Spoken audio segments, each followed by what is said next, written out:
السلام عليكم ورحمة الله وبركاته. نحمده ونصلي على رسوله الكريم.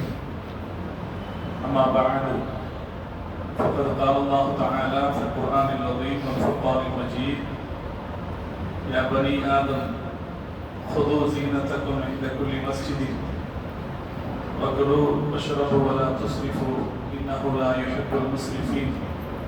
صدق الله العلي العظيم. سبحان ربك رب العزة عما يصفون وسلام على المرسلين والحمد لله رب العالمين. اللهم صل على سيدنا محمد وعلى آله وأصحابه وسلم. اللهم صل على سيدنا محمد وعلى آله وأصحابه وسلم. اللهم صل على سيدنا محمد وعلى آله وأصحابه وسلم.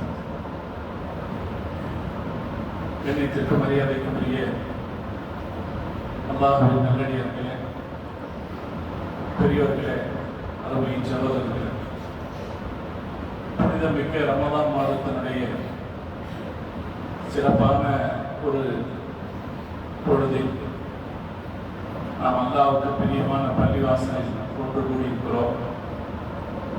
அல்லாஹ் தஆலா இந்த ரமலான் மாதத்தை நமக்கு சார்பாக சாட்சி சொல்லக்கூடிய ரமலானாக ஆக்கியோர் புரிவாங்க. ரமலானில் நாம் செய்யக்கூடிய வணக்க வழிபாடுகள், நாம் நோக்கிற நோன்பு, இரவு நேரத்தில் நாம் நின்று தொழுகிற தொழுகை, நாம் செய்யக்கூடிய திக்ர் தஸ்பீஹ்கள், நாம் ஓதக்கூடிய குர்ஆன், நாம் வழங்கக்கூடிய தர்மம், எல்லாவற்றையும் அல்லாஹ் தஆலா அங்கீகரித்து புரிவாங்க. இந்த வணக்க வழிபாடுகள் என்ன பக்குவத்தை நமக்குள் ஏற்படுத்த வேண்டுமோ அந்த பக்குவத்தையும் அல்லாஹ் நமக்குள் ஏற்படுத்தி புரிவாங்க. அருமையான சகோதரர்களே, லா இலாஹ இல்லல்லாஹ் கலிமா சொன்ன பிறகு நம்முடைய வாழ்க்கையினுடைய லட்சியம் நாம சொர்க்கத்துக்கு சென்று சேர வேண்டும் என்பது.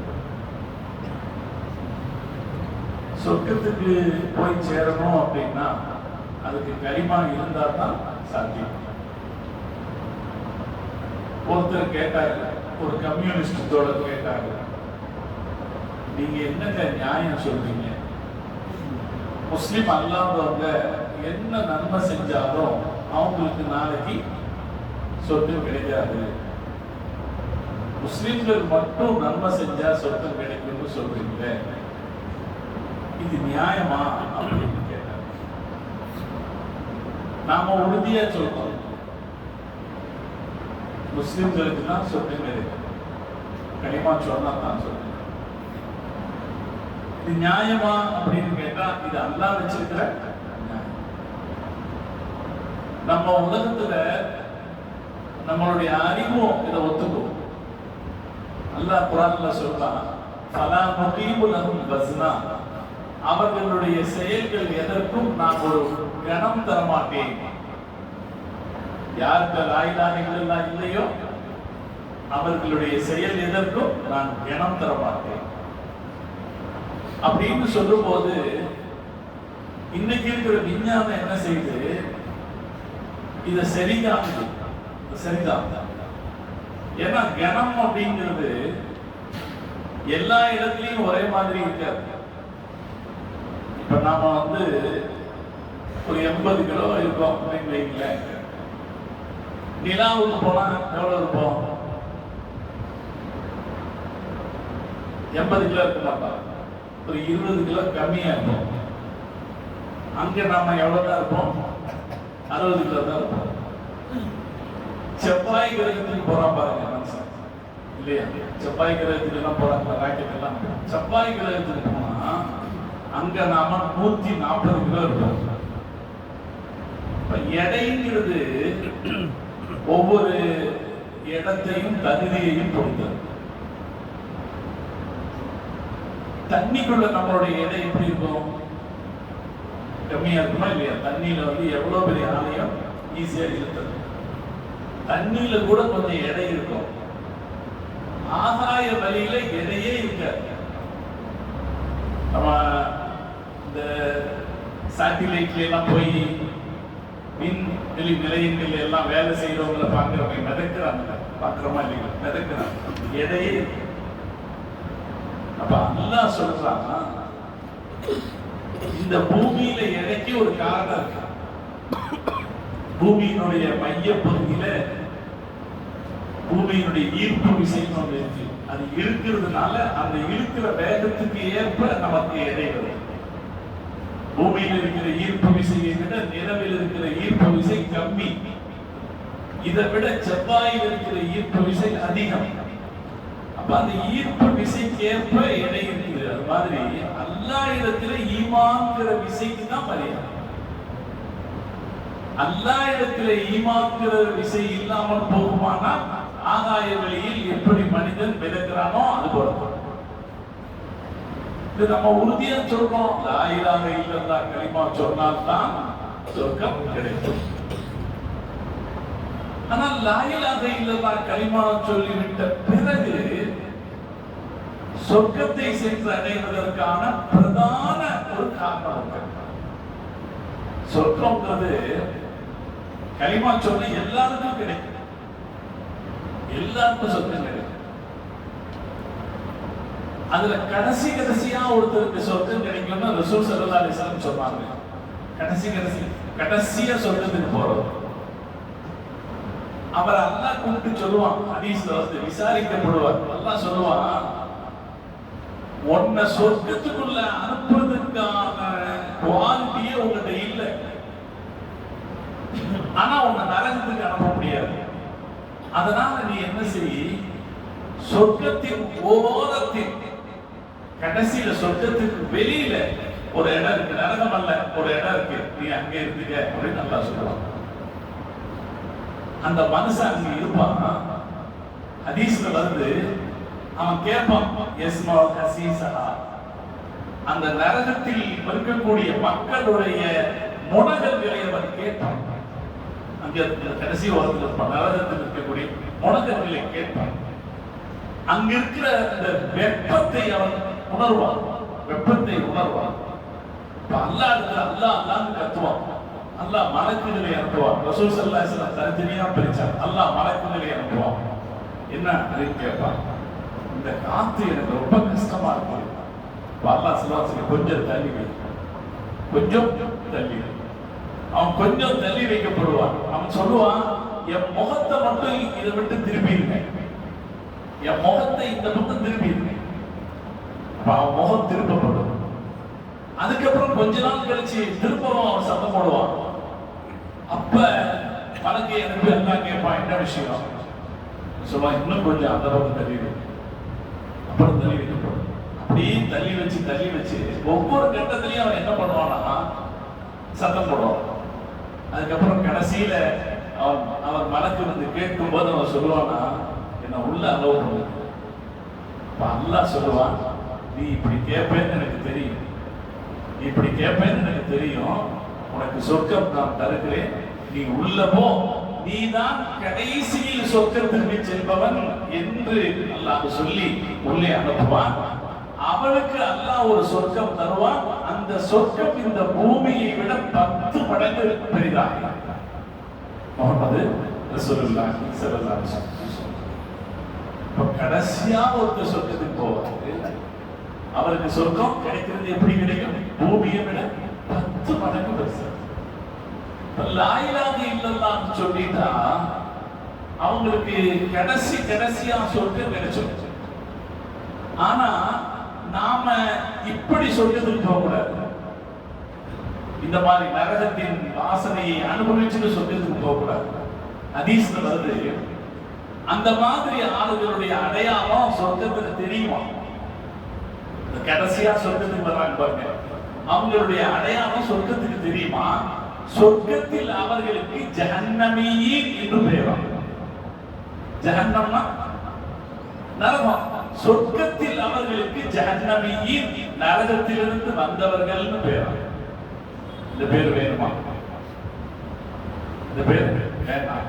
அல்லாஹ் நமக்கு சிறப்பான சொர்க்கத்தை தரணும், முதல்லயே அல்லாஹ் நமக்கு சொல்றான். நாம செய்த இந்த வணக்கங்களுடைய நோக்கம் என்ன? ஏன் தொழுகிறோம்? எதுக்கு ஜக்காத்து கொடுக்கணும்? எதுக்கு ஜக்காத்து கொடுக்கணும்? ஏன் இவ்வளோ அதான் பள்ளிவாசல் கட்டி வச்சிருக்கோம்? இதெல்லாம் எதுக்கு செய்யணும்? சொர்க்கம் கிடைக்கணும்னா செய்யணும். நோம்பு வைக்கிறோம். நோம்புல என்னதுக்கு செய்யறோம்? நோம்பு வச்சா வெயில்ல வர்றதுக்குள்ளார எவ்வளவு கஷ்டமா இருக்கும் இல்லைங்களா? ஒரு 38 டிகிரி இருக்குமா? 35 டிகிரி 35 டிகிரி இருக்கலாம். ஹியூமிடிட்டி ஜாஸ்தியா இருக்கும். டிகிரி கம்மியா இருந்தாலும் வெப்பம் ஜாஸ்தியா இருக்கும். இந்த வெப்பத்தை நம்மளால புரிஞ்சுக்க முடியல, தாங்க முடியல. எங்க ஏசி கிடைக்கும்னு தேடி ஓடிடுறோம். கார்ல ஏசி தேவைப்படுது, வீட்டுல ஏசி தேவைப்படுது, பள்ளிவாசல்ல ஏசி தேவைப்படுது, எல்லா இடத்துலயும் ஏசி தேவைப்படுது. சின்ன குழந்தைங்களுக்கு கூட ஒரு வாரத்துக்கு முன்னாடி மெட்ராஸ்ல ஒரு பள்ளிவாசலுக்கு போயிருக்கேன். அங்க ஒரு சின்ன பையன், 2 வயசு பையன், அவனை அவங்க அக்கா கொண்டு வந்து 2-3 வயசு தான் இருக்கும். அவங்க அக்கா கொண்டு வந்து ஓத கொடுங்கன்னு அந்த அசரத்திட்ட விடுறாரு தனிப்பட்டு. அந்த அசரத்தை அவனை உட்கார வச்சு ஓதி கொடுக்குறாரு. பையன் அசரத்திட்ட சொல்றான், ஃபேன் போடுங்க, ஃபேன் போடுங்க. அந்த அசரத்தை என்ன பார்த்தாரு, பார்த்துட்டு பாருங்க அசரத்து சொல்றான், ஃபேன் போடுங்க. நான் சொன்னேன், பரவாயில்ல, நான் ஏசி போடுங்கன்னு கேட்கல, அந்த வரைக்கும் சந்தோஷம். ஏன்னா எல்லாம் ஏசி கேட்டாலும் தப்பு இல்லை, செய்து கொடுக்கறதும் தப்பு இல்லை. ஏன்னா இன்னைக்கு இருக்கிற உலகம் எப்படி இருக்கு, எல்லா இடத்திலும் நாம சொகுசா இருக்கணும்னு ஆசைப்படுற உலகமா இருக்கு. நாம இந்த சொகுசை அனுபவிக்கும் போதெல்லாம் எச்சரிக்கையா இருக்க வேண்டிய விஷயம் என்னன்னா, இந்த சொகுசு இல்லாத வாழ்க்கை நம்மால் சகித்துக் கொள்ளப்படக்கூடியது அல்ல. இந்த அகோர அவாபின்னார் நரகத்தின் கடைசி நிலை வேதனை என்ன என்பதை ஸல்லல்லாஹு அலைஹி வஸல்லம் அவர்கள் சொன்னார்கள். ஒரு மனிதனுடைய உள்ளங்காலில் ஒரு நெருப்பு கங்கு வைக்கப்படும், அதில் அவனுடைய மூளை மூழ்கி வடியும். இது நரகத்தின் வேதனை, கடைசி வேதனை என்று முஹம்மது ரசூலுல்லாஹி ஸல்லல்லாஹு அலைஹி வஸல்லம் சொன்னார். நரகம் அப்படிங்கிறது சகித்துக் கொள்ளப்படக்கூடியதே அல்ல, சொர்க்கம் தான் நமக்கு வேண்டியது. அதை நினைத்துத்தான் நாம் என்ன செய்யறோம், இவ்வளவு அமல்களை செய்யறோம். நம்மளால முடிஞ்ச அமல்களை எல்லாம் செய்யறோம். அப்படி அமல்களை செய்யும் போது கூட முதலில் சொர்க்கம் கிடைத்து விடாமல் அதை தாமதப்படுத்துகிற சில செயல்கள் இருக்கிறது. நாம அதில் உஷாராயிட்டா அல்லாஹ் தஆலா நமக்கு முதல்லயே சொல்லி தருவோம். அதைத்தான் இன்ஷா அல்லாஹ் நம்ம பார்க்க போறோம். அல்லாஹ் தௌஃபீக் செய்வார். இது உங்களுக்கானது இல்லை, எனக்கும் உங்களுக்கும் நமக்கும், நம்ம எல்லோருக்கும். நீங்க எவ்வளவு பெரிய ஆலிமாக அர்ஜுனாக இருந்தாலும் சரி, எவ்வளவு பெரிய ஆபிதாக வணக்கசாலியாக பள்ளிவாசலையே இருப்பவராக இருந்தாலும் சரி, எவ்வளவு பெரிய பொது சேவகராக இருப்பவராக இருந்தாலும் சரி, நாம் எல்லோரும் நினைவில் வைக்க வேண்டிய ஒரு விஷயம் இருக்கு. சொர்க்கத்துக்கு ஒரு விலை இருக்கு. அந்த விலை ரொம்ப பெரிய விலை இல்ல, சாதாரணமான ஒரு விலை. என்ன விலைன்னா ஆசையை கட்டுவது.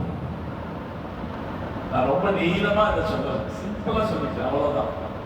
ஆசையை குர்ஆன்ல அல்லாஹ் சொல்றான், "வஅம்மா மன் காஃப மகாம ரப்பிஹி வநஹா அன்-நஃப்ஸ அனில் ஹவா ஃபஇன்னல் ஜன்னத ஹியல் மஅவா." முடிஞ்சதுலாம் இது ஞாபகத்தில் வச்சுக்கோங்க. வஅம்மா மன் காஃப மகாம ரப்பிஹி, யார் அல்லாஹ்வை பயந்து கொள்கிறார்களோ, வநஹா அன்-நஃப்ஸ அனில் ஹவா, அவர்களுடைய நஃப்ஸை மனோ இச்சையை விட்டு தடுத்துக் கொள்கிறார்களோ, ஃபஇன்னல் ஜன்னத ஹியல் மஅவா, சொர்க்கம் அவர்களுக்கு தங்குமிடம் என்று அல்லாஹ் சொல்றார். அப்ப நம்ம சொர்க்கத்துக்கு போறதுக்கான விலை நம்ம மனசு. நம்ம சொர்க்கத்துக்கு போறதுக்கான தடையும் நம்ம மனசு. மனசுல வரக்கூடிய ஆசை. ஆசைப்பட வேண்டாம்னு நம்ம மார்க்கம் சொல்லல, ஆசைப்படத்தான் சொல்ல. எது உங்களுக்கு பயனளிக்குமோ அதில் ஆசைப்படுங்க. அதில் ஆசைப்படுங்கள் கூட ரசூலுல்லாஹ் சொல்லல, பேராசைப்படுங்க. எது பயனுள்ளதோ அது நிறைய வேணும் அப்படின்னு நினைக்கிறேன். காசு வேண்டாம்னு சொல்லாத மார்க்கம் நம்ம மார்க்கம். நம்ம மாசம் காசு வேண்டாம்னு சொல்லிச்சா? உலகத்துல பல மார்க்கங்கள் இறைவனை நெருங்கணும்னா நீ காசு வச்சிருக்க கூடாதுன்னு சொல்லிச்சு. கௌதம புத்தர் அரச பதவியை துறந்து எல்லாத்தையும் துறந்து வெளியே போய்தான் புத்த மதத்தை நிறுவினான்னு வருது. இதெல்லாம் வேணாங்க, கூடாது, காசு கூடாது, புள்ள குட்டி கூடாது, அரண்மனை கூடாது, இதெல்லாம் வேணாம்னு சொல்லி வெளியே வந்துதான் புத்தனானான்னு சொல்லுது. இதெல்லாம் நமக்கு தெரியும், படிச்சு. அப்படி நம்ம மார்க்கு என்ன செய்யல, சொல்லல. காசு சம்பாதிக்கலாமாங்க? எனக்கு தெரிஞ்சு உலகத்துல காசு கூடும் என்று சொன்ன ஒரே தலைவர் முகமது ரசூலுல்லாஹி ஸல்லல்லாஹு அலைஹி வஸல்லம். நிஅமல் மாலு ஸாலிஹ் லிர்ரஜுலி ஸாலிஹ். நல்ல காசு நல்லவர்களுக்கு நல்லது. என்ன அருமையான வார்த்தை. இந்த அருமையான நல்ல காசு நல்லவர்களுக்கு நல்லது. காசு வேண்டாம்னு சஹாபாக்கள் சொன்னாங்க. அல்லாஹ்வுடைய ரசூல் ஸல்லல்லாஹு அலைஹி வஸல்லம் கொடுத்தபோது காசு வேண்டாம்னு சொன்னாங்க. ரசூலுல்லாஹ் சொன்னாங்க, அப்படி சொல்லாத, நல்ல காசு நல்லவர்களுக்கு நல்லதுன்னு சொன்னாங்க. நம்ம மார்க்கம் ஆசைப்படுவதை குறை சொல்லுது. ஆசைப்படுங்க, அது வஹ்ரஸ். நீங்கள் பேராசைப்படுங்க. எது பயனளிக்குமோ அதில் பேராசைப்படுங்க. ஆசை இருக்கணும். ஆசைங்கிறது எப்படி நம்மளுடைய அந்த ஆசையை வளர்த்து கொள்ளும் போது நாம நினைவில் வைக்க வேண்டிய ஒரு செய்தியை அல்லாஹ் குர்ஆன்ல சொல்றான். எனக்கு நல்ல வீடு வேணும், எனக்கு நல்ல கார் வேணும், எனக்கு பிள்ளைங்க நல்லா படிச்சு பெரிய ஆளுகளா இருக்கணும், சமூகத்தில் நான் போனா 4 பேர் என்னை பார்த்து சலாம் சொல்லணும், இப்படி எல்லாம் ஆசை இருக்கா இல்லையா? இந்த ஆசை இருக்கலாம். ஆசை எப்படி இருக்கணும் அப்படின்னா இப்படி இருக்கணும் அப்படி இருக்கணும் ஆசை இருக்கலாம். யாருக்கும் ஆசை குறையறது இல்லை. நான் அன்னைக்கு ஒரு வீட்டுக்கு போயிருந்தேன். கிட்டத்தட்ட ஒரு 2.5 கோடி ரூபாயில வீடு கட்டியிருந்தாரு.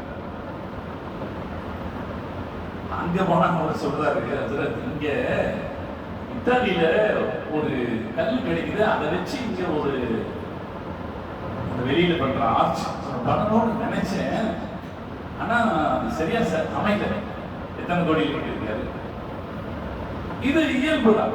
எத்தனை கோடி இருந்தாலும் அதுக்கு மேல ஒரு ஆசை இப்படி இருந்தா நல்லதுன்னு வீட்டை பத்தி ஆசை இருக்கு. நம்ம தாய்மார்களுக்கு ஆசைக்கு அளவே இல்லை இல்லையா? நகை ஆசை அல்லது வேற உடல். இன்னைக்கு சொல்ல போனா அறிஞர்கள் சொல்றாங்க, இன்னைக்கு முஸ்லிம்கள் அதிகமா ஆசைப்படுறது பெண்கள் தான். தாய்மார்கள் ஒரு காலத்துல ஆசைப்பட்டு காசு சேர்த்தாங்க. இப்ப அவங்களுடைய தாய்மார்கள் ஆசைப்பட்டு பொருள் சேர்க்கிறாங்க அப்படின்னு ஒரு ஆய்வு சொல்லுது. நிறைய ஆசைப்படுறாங்க. ஒரு காலத்துல விதவிதமா கார் வச்சிருக்கணும்னு ஆம்பல் ஆசைப்பட்டாங்க. ஆனா இன்னைக்கு வீட்டுல இருக்கிற பெண்கள் சொல்றாங்க, இந்த கார் 2 வருஷம் ஆச்சுங்க, கொடுத்துட்டு வேற கார் வாங்கிக்கலாம். நம்ம அப்படி இருக்கா?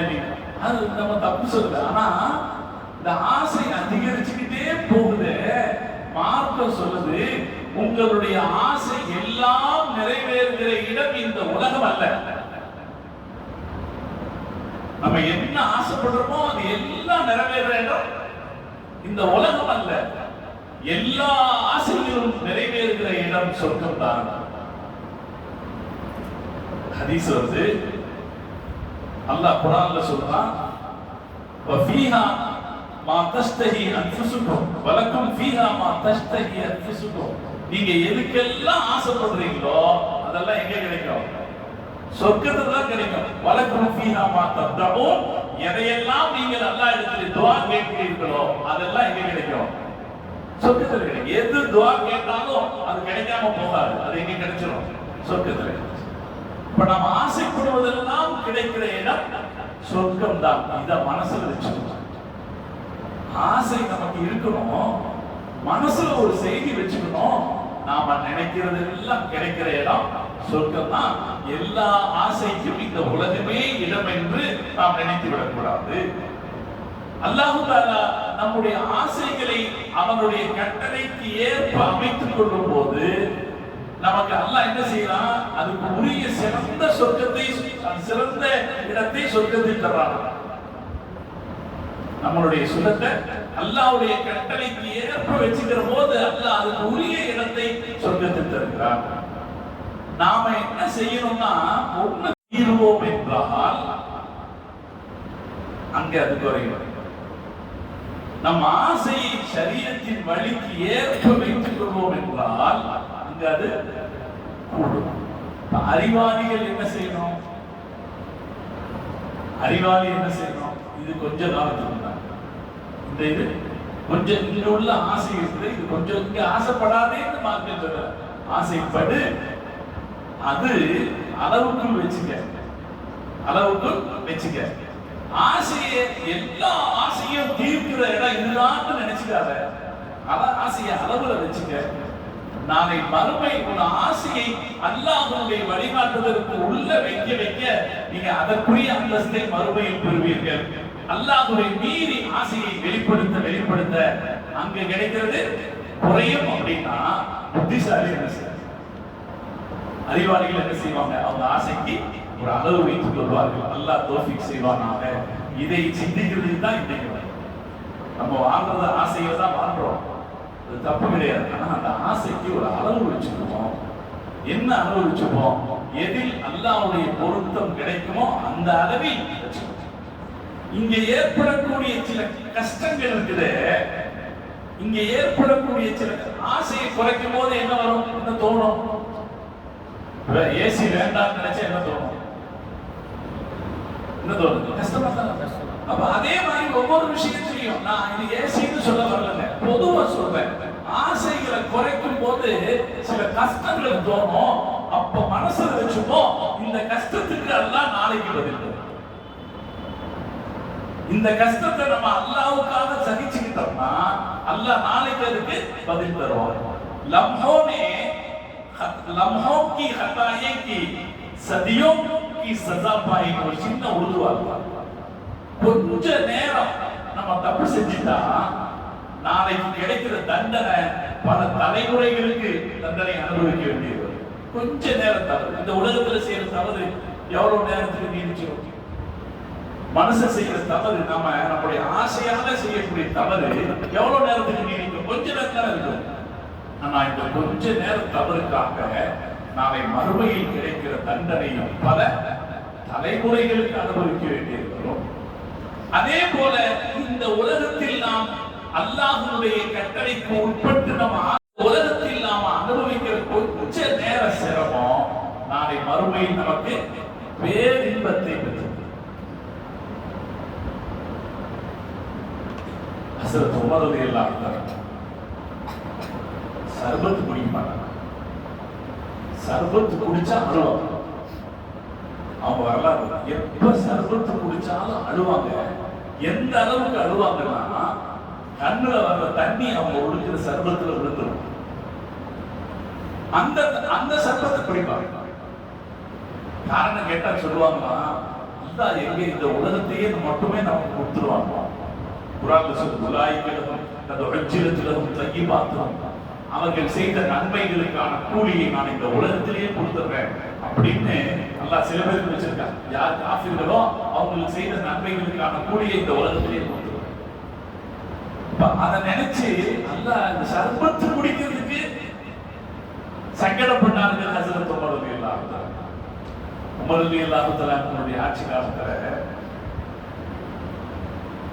அபூபக்கர் சித்திக் ரலியல்லாஹு அன்ஹுடைய ஆட்சி காலத்திலேயே இந்த அரச பதவி வகிக்கிறதுக்காக, கலீஃபாவாக இருக்கிறதுக்காக ஒரு கட்டணம் நிர்ணயிச்சுட்டாங்க. ஏன்னா அவர் வேலைக்கு போக முடியாது, அதனால அவருடைய வாழ்க்கை செலவுக்கு ஒரு கட்டணம் நிர்ணயிச்சுட்டாங்க அபூபக்கர் சித்திக் ரலியல்லாஹு காலத்திலேயே. ஏன்னா அவர் என்ன பண்ணாருன்னா, ஆட்சி தலைவராக பொறுப்பேற்றதுக்கு பின்னாடி அவர் துணி மூட்டை எடுத்துட்டு ரோட்ல வியாபாரம் பண்ண போனார். அப்ப ஊர் மக்கள் கேட்டாங்க, என்னங்க நீங்க ஆட்சி தலைவரை பொறுப்பேற்ற பிறகு இப்படி துணியாவாரம் செஞ்சீங்கன்னா அரசு வேலைகளை யார் கவனிப்பா அப்படின்னு கேட்டாங்க. அதுக்கப்புறம் எல்லாருமா கூடி முடிவு செஞ்சு அவருக்கு ஒரு காசு முடிவு பண்ணாங்க. அந்த காசு அவருக்கு பின்னாலே ஹஸரத் உமர் பின் கத்தாப் ரலியல்லாஹு தஆலா அவங்களுக்கு கிடைக்கும். சகோதரர்களே, என்ன மாதிரியான ஒரு அரசாங்கம்! நம்ம படிக்கணும், ஆய்வு செய்யணும். நீங்க எல்லாம் படிக்கிறவங்க நிறைய. உலகத்துல சாதாரண ஒட்டகை ஓட்டியாக இருந்த, சராசரியான ஒரு ஒட்டகை ஓட்டியாக இருந்த, மேற்பவராக இருந்த உமர் ரலியல்லாஹு தஆலா அவர்களை இஸ்லாம் எந்த நிலையில் கொண்டு வந்து நிறுத்தியது என்றால், 22 லட்சம் கிலோமீட்டர்களை ஆட்சி செய்பவராக கொண்டு வருகிறது. 22.5 லட்சம். நான் ஒன்றும் கணக்கு தெரியாம நான் பேசுறேன், கணக்கு தெரிஞ்சு சொல்றேன். அவ்வளோ பெரிய பெரிய அரசாங்கத்தினுடைய இந்த 10 வருஷம் ஆட்சி, இந்த கொஞ்சம் சம்பளம் தான் அரச பிரதிநிதிகள்.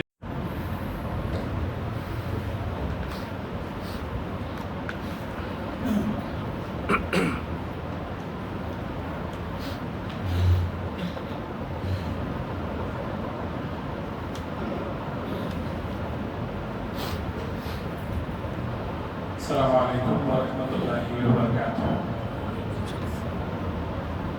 نحمده ونصلي على رسوله الكريم.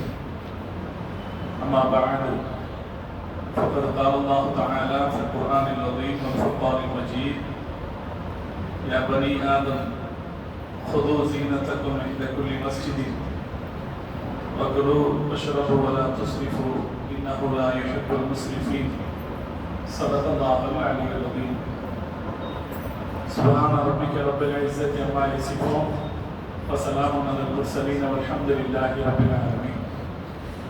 اللهم صل على سيدنا محمد وعلى آله وأصحابه وسلم. اللهم صل على سيدنا محمد وعلى آله وأصحابه وسلم. اللهم صل على سيدنا محمد وعلى آله وأصحابه وسلم.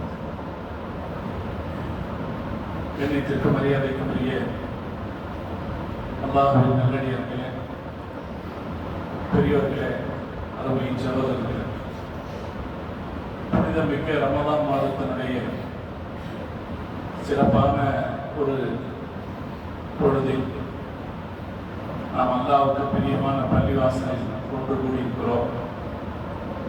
அல்லாஹ் தஆலா இந்த ரமதான் மாதத்தை நமக்கு சார்பாக சாட்சி சொல்லக்கூடிய ரமதானாக ஆக்கியோர் புரிவாங்க.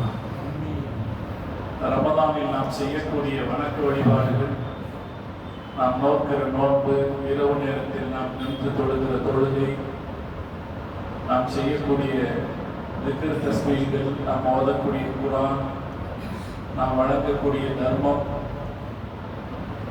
எல்லாவற்றையும் அல்லாஹ் தஆலா அங்கீகரித்து புரிவாங்க.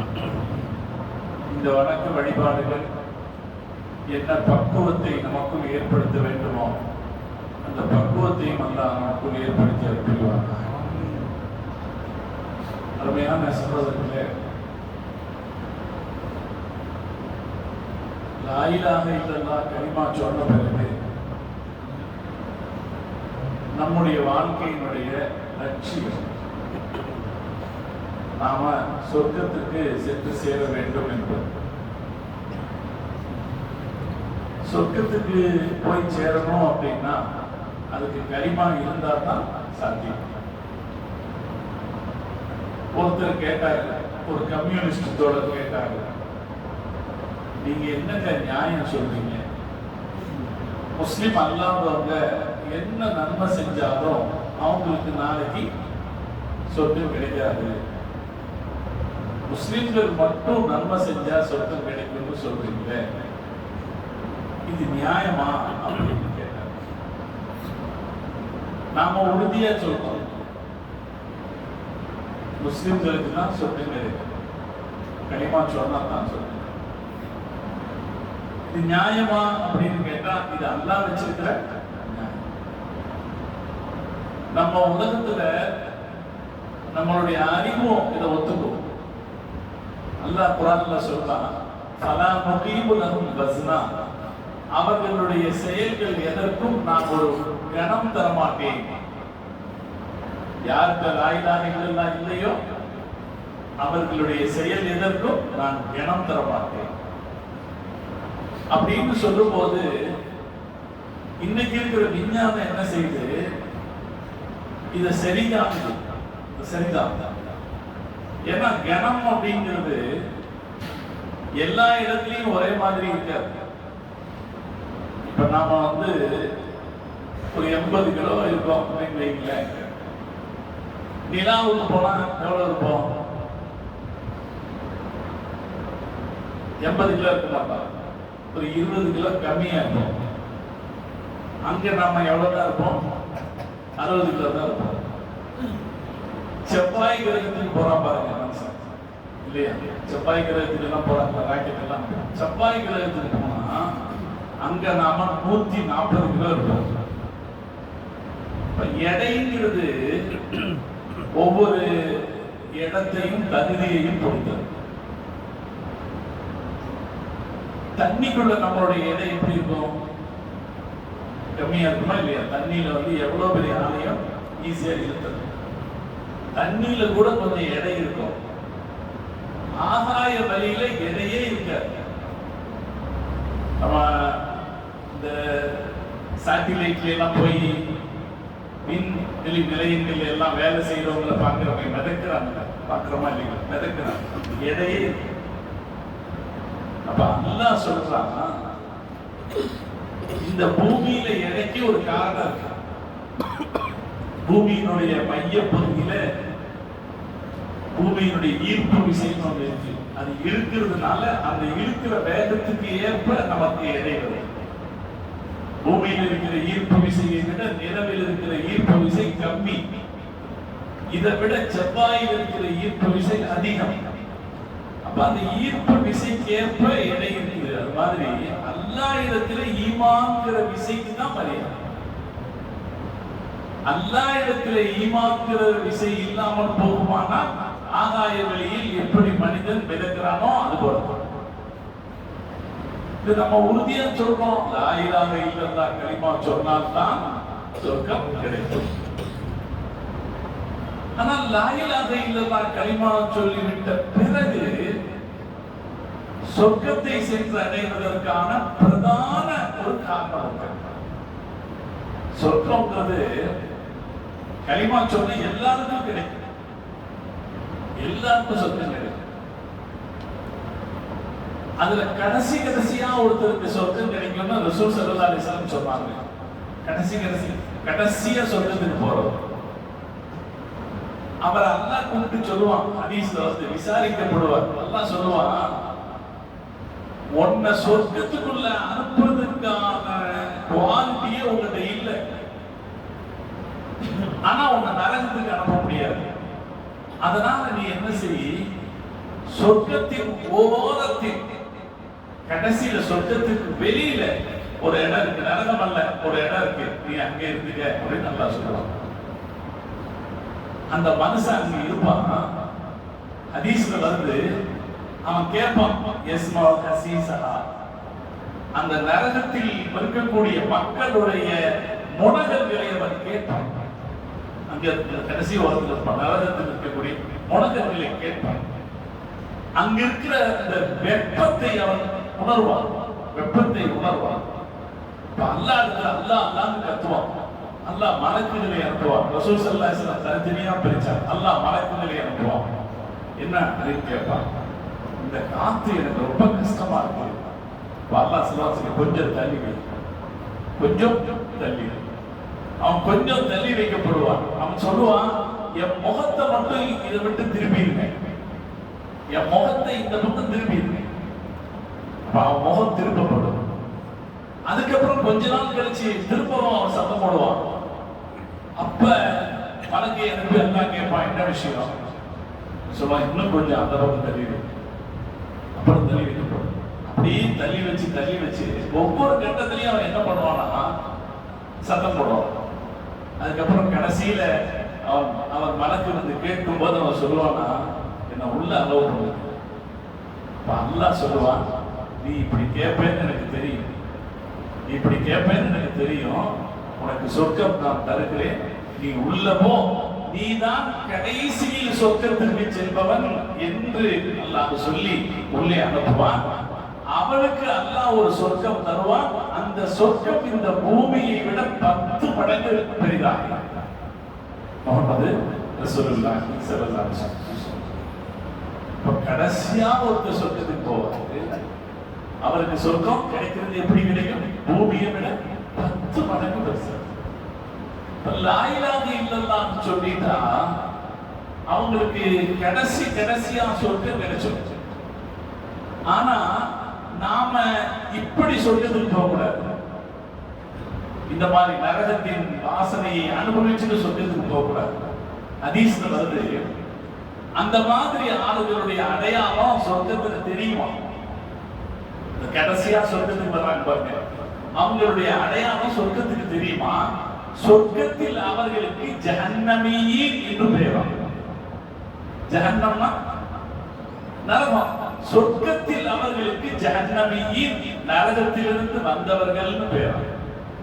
இந்த பேர் வேணுமா? இந்த பேர் வேண்டாம். அல்லாஹ் நமக்கு சிறப்பான சொர்க்கத்தை தரணும். முதல்லயே அல்லாஹ் நமக்கு சொர்க்கம். நாம செய்த இந்த வணக்கங்களுடைய நோக்கம் என்ன? ஏன் தொழுகிறோம்? எதுக்கு ஜக்காத் கொடுக்கணும்? எதுக்கு ஜக்காத் கொடுக்கணும்? ஏன் இவ்வளோ அதான் பள்ளிவாசல் கட்டி வச்சிருக்கோம்? இதெல்லாம் எதுக்கு செய்யணும்? சொர்க்கம் கிடைக்கணும்னா செய்யணும். நோம்பு வைக்கிறோம். நோம்புல என்னதுக்கு செய்யறோம்? நோம்பு வச்சா